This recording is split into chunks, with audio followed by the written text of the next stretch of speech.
Hello everybody and welcome to Storytime with Vade. Today we are reading Giraffes Can't Dance. It's illustrated by Giles, Andreae and illustrated by Guy Parker Reese. Don't forget to hit the like and subscribe button and let's jump right in.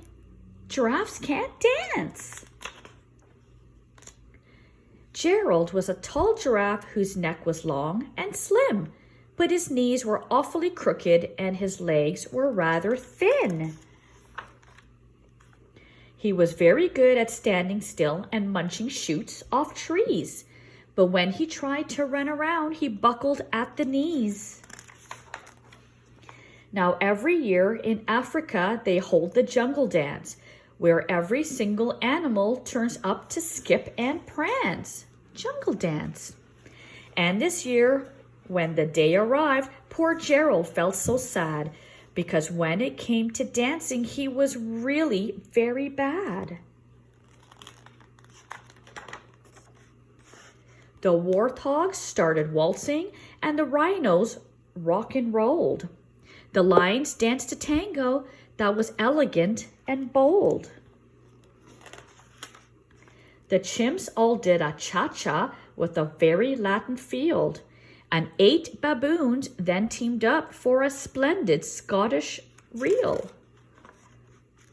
Gerald swallowed bravely as he walked towards the floor, but the lions saw him coming and they soon began to roar. "Hey, look at clumsy Gerald," the animals all sneered. "Giraffes can't dance, you silly fool. Oh, Gerald, you're so weird." Gerald simply froze up. He was rooted to the spot. "They're right," he thought. "I'm useless. Oh, I feel like such a clot." So he crept off from the dance floor and he started walking home. He'd never felt so sad before, so sad and so alone. Then he found a little clearing and he looked up at the sky. "The moon can be so beautiful," he whispered with a sigh. "Excuse me," coughed a cricket who'd seen Gerald earlier on, "but sometimes when you're different, you just need a different song." Listen to the swaying grass and listen to the trees. To me, the sweetest music is those branches in the breeze. So imagine that the lovely moon is playing just for you. Everything makes music if you really want it to.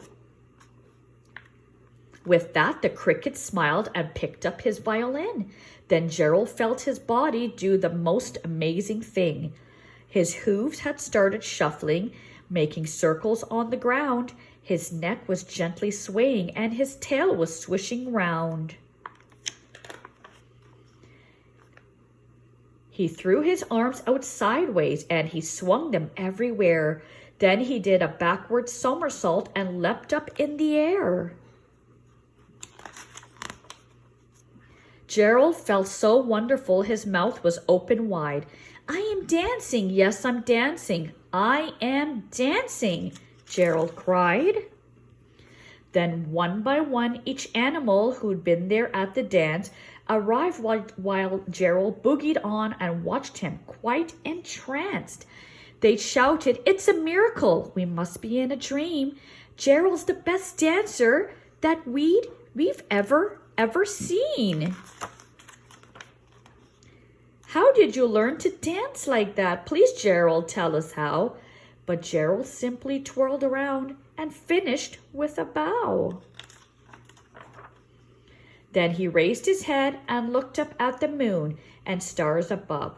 "We all can dance," he said, "when we find music that we love."